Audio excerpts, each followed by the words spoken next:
three-time Emmy Award-winning host who is nominated again this year, back here on the Rich Eisen Show. How are you, Ernie? Rich, I'm doing great. I don't know what Reggie's been drinking, but well, what I don't know about that. That's what role would you play though on the floor, Ernie? What would I play? Yeah, how would you fit into that rotation? I mean, listen to all the folks that he just rattled off who would be on that team, and for some reason includes me in that list. I would be Gary Vitti. You would be the trainer? You're the trainer? Yes. No, yes, come on, Ernie. You've got some Dellavedova in you, don't you? Don't you get the scrappiness? You know what? Here's the deal. I love to play, but I learned long ago playing pickup ball. When you do what we do, yes, only bad things can happen. You take an elbow in the chops, and then I'm working at the gas station, and I just stay outside, shoot threes, stay away from elbows, all that stuff. Nice. And then would you be that guy who steps in between two players doing a pregame celebratory dance, Ernie? Oh, no. How would you I would be doing the celebratory dance. Okay. That's my role. I would be playing the role of Cameron Payne. I would be dancing with one of the starters. You just heard it on the Rich Eisen Show. Ernie Johnson says he wants to be on Dancing with the Stars. Did I hear that properly? No, or is there something wrong? There's something wrong with the phone line. I mean, can you believe that that's a conversation for for grown men and women to talk about, right after the game, where the guys dancing and stepping in front? It gets a little out of hand. Ernie, it was. That's the thing about having Shaq and Chuck and Kenny on the show. Yeah. Is that I said, we see this all the time. We see guys who have this choreographed thing, but Shaq was like, yeah, but they don't do it at center court. If you're going to do it at center court before a playoff game, you got to get knocked down. So I think that's what the whole problem was. It was the proximity of the dance, which irritated Dallas. The proximity of the dance. Oh, man. That's why you're nominated, Ernie. That's awesome. It was that's the proximity of the dance was the issue, not the dance itself. So that sounds like I'm a judge on Dancing with the Stars. Yes, you did sound like Bruno right there. Ernie Johnson joining me here on the Rich Eisen Show. TNT is going to telecast over 40 NBA playoff games, more than any network, starting tonight again with Boston, Atlanta at 7 Eastern, followed by Memphis and San Antonio. So what do we make of last night's shocker by Dallas, Ernie? Well, I think there's a disturbing trend on the Oklahoma City side of not being able to seal the deal, and that's their 15th loss when they take a lead going into the fourth quarter. That's the most in the NBA. And I think it becomes more of a concern when you look down the line and say, if it's San Antonio and Oklahoma City in the Western Conference semifinals, you can't do that when you're playing a team as disciplined and as has the championship pedigree that San Antonio does. I mean, they'd be licking their chops. So, I mean, you have to shore that up. You have to make better decisions down the stretch. You have to have better shot selection. I mean, I think that really gets magnified if you play a team like San Antonio. I mean, Dallas took advantage last night, and so part of me was, hey, it was good to see a competitive game, man. It was good to see a one-pointer after the 30-point games we'd seen so far. So, but why is it though, from what you've seen, from what you've heard from your analysts? Because to me, a team that can't close means they don't have the stars to close it, right? And you've got two shot makers, playmakers of the highest variety on the same team. That's the deal, and I think that's where it gets down to what shot are you taking, when are you, and Kenny did a great breakdown last night on the air. He talked about playing winning basketball and taking winning shots and that kind of thing, and he just pointed out several times where Oklahoma City could have made the extra pass, could have found the open man instead of taking the route that they did. And so, Yeah, I mean, supremely talented guys like Kevin Durant and Russell Westbrook. And I'm certainly not ready to, because they lost one game by 1 point, say, well, forget about OKC. No, this is a very talented bunch, especially when they include Ibaka and Kanter in that mix. But I mean, when you look at the numbers, there's something to be said for that. It's late game execution.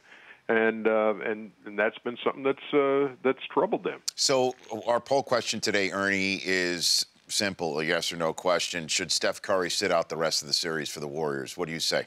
Man, I wish I could answer that yes or no. But here's the deal. Last night, before we left the air, we ran that Steve Kerr soundbite post-game where he said, yeah, it's we don't know exactly, it's down there, it's the ankle, and it's, underneath the ankle, and I said to Chuck when we came out of that on the air, I said, well, the plot just thickened, and he said, what are you talking about? He said, just sit him down. They'll beat Houston. But I'm looking bigger picture than that. I mean, anytime I hear a coach who can't give you definitively what's wrong with their star player, but it's something back there, then I'm concerned. And I'm not concerned because I'm a Golden State fan. I want to see every team at full strength. So nobody's saying, well, if they had him, then they would. I like to see these teams at full strength go at each other, and if they can just rest Steph, and I wouldn't play him in Game 3. If I gave you, so you'd sit him down in Game 3. I would sit him just period. I mean, as Charles, I think said it right in that way. If I gave you, Ernie, a choice between the Celtics, or no, let's put it this, how about this, the Heat and the Clippers, to knock off a 1 seed in the playoffs, who would you say has a better chance to knock off, Heat or the Clippers in their respective conferences? Because I don't think the Clippers will beat Golden State. I mean, I don't think anybody will beat Golden State full strength 4 times. So I would give Miami the better shot. And you think Miami has a good shot to? Because to me, that would be the epic matchup, that LeBron versus the Heat. That's what we're talking about here. That kind of stuff. Yeah, I mean, I think Miami's better than you think. And it's been amazing to watch what they've done when Chris Bosh went out, and he's their leading scorer, and all of a sudden their offensive numbers are better. And I'm not getting into this whether they're a better team without him, but Eric Spoelstra's done a good job down there, and you've got some guys who have stepped up and played well, and Whiteside's a big X factor on that. If he's dialed in and can block shots and give you 20 and 10 or 18 and 10, something like that. That's I don't think Cleveland is invulnerable. Ernie Johnson joining me here on the Rich Eisen Show. But the Clippers, they are just such an enigma. I mean, Kenny was here last May and said that if they didn't do it, the Clippers last year, with the Warriors obviously ascending at that point in time, that he would break the big 3 up. And as we all know, they went through great lengths to keep them together in the offseason. To me, everyone here in Los Angeles thinks maybe this is the time that the 3 of them gel and go on the magic carpet ride. But I don't see anybody thinking that. Do you? No, I think that a lot of it depends on exactly what impact last year's playoffs had on them. Mm-hmm. If that, you see some teams who will go through something and it'll kind of galvanize them and drive them to their next goal. And having blown that 3-1 lead to get to the Houston Rockets last year when you had a chance to go to the Western Conference Finals for the first time, now does that put you in a funk, or does it steel your resolve to say, well, that's not going to happen this time. We're getting there, and this is the team that can do it. But that's not going to be Houston standing in their way of the Western Conference Finals this time. It's going to be Golden State, and that's a different animal. Well, it took all of 35 seconds for DeAndre Jordan to airball his first free throw in the playoffs this year, Ernie, and then we saw what happened in the last 5 minutes of that game. Oh, you mean the last 42 minutes of that game? Oh, yes, true. That you can make that case to it. I make you commissioner. You're now Ernie Silver.